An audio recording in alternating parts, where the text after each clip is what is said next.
Okay, so congrats to Sami Zayn, and I want to say that Sami Zayn winning the championship in Riyadh was like the epitome of storytelling. Let's get into it.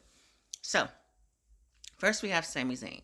Sami Zayn is a veteran. He's been 10, 20, 10, 15 years in WWE as a professional wrestler. He's charismatic. He's great with the crowd.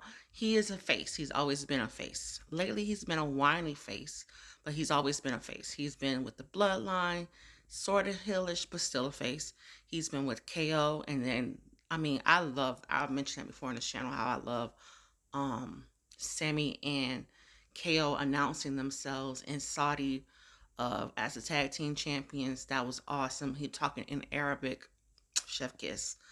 I watched his pilgrimage. I love the whole stories of wrestling. My favorite part of wrestling is the stories and the dialogue and the backstories and the promos of wrestling. And then it accumulates for me in the wrestling match.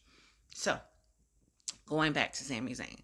Sami Zayn winning the championship in Riyadh was like it was what it was supposed to be. And I say this because he's been every championship except the main one, which is unique because he does have the personality to carry the company. I don't give him quarterback status, but he's your favorite running back. He's your favorite tight end. He's your favorite kicker. He's your player that can get the clout without being the leader. He's not the Tom Brady. He's your kicker. So, and that referencing football. Same thing with basketball. He's not your LeBron, but he's another dude on the team helping LeBron.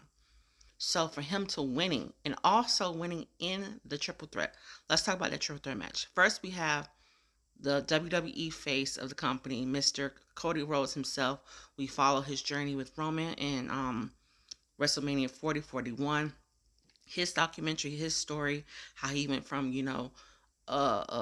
legacy kid, following out his father, the Dusty Rhodes, the American Dream, to being like basically a gimmick with Stardust, leaving a WWE for AEW because he was like feel like he not getting what he get, growing as a wrestler and becoming the American Nightmare himself. Then coming back to the WWE, fighting with Roman Reigns, losing in what I think it was 40, and then winning again in 41 with his wife putting taking the helmet off his head during 41 WrestleMania entrance, and she says finish the story. Once again, cinematic, creative. When I tell you creative, like I want to be WWE creative. Very cinematic, very picturesque. So he is your poster boy, American blonde Ken doll of the WWE. He's that person. And on the other side, on his compatible person is also Roman Reigns, but he's fighting for his belt, which is the SmackDown belt. So now he's also against Gunther. Gunther is what we call is now his new role as the Legend Killer. He took out he's supposed to taking all these legends. He just retired Phenomenal, AJ Phenomenal, which I loved him once again. Phenomenal, Phenomenal. If you follow my channel, you know I like these people. I have their videos on my shorts. Like I love them. I watch them when I'm bored. I watch my own channel. So he's that, and he's a very dominant athlete. He's like 6'5". He's super muscular, super slim, very technical wrestling. He's Austrian. He has a very menacing. It's like more like Hydra, like the Hydra agents from Shield. If you watch Marvel, that's my reference. He gives you that Austrian presence. I wouldn't say Nazi, but he has that dominant Austrian, and they call him the Ring General. I don't want to say Nazi because it's like a bad word, but he has that Austrian general presence, and they call him Das Ring General, which is the Ring General. And he has this presence and he has this power. So you're going with Mr. Quarterback and Mr. Powerhouse General, and then you have Sami Zayn, which is your typical underdog, you know, happy-go-lucky good guy, scrawny looking good guy, scrawny with the whole like shaggy dog. He's a ginger. He's from Canada. He's also an Arab man. An Arab man. I don't know his nationality. What he, but I mean, maybe he's from the kingdom of Saudi. I don't know, Saudi Arabia. But he speaks Arabic. He's lovable. He has that relates with the audience kind of feel. And he's been whining lately how, I've been in the game just as long as you. Why didn't I get a chance? Why don't I do this? Why don't I don't have the belts? Why I don't have the titles? Why don't I have the championships? Like you have people who have like 15 championships, like Charlotte Flair.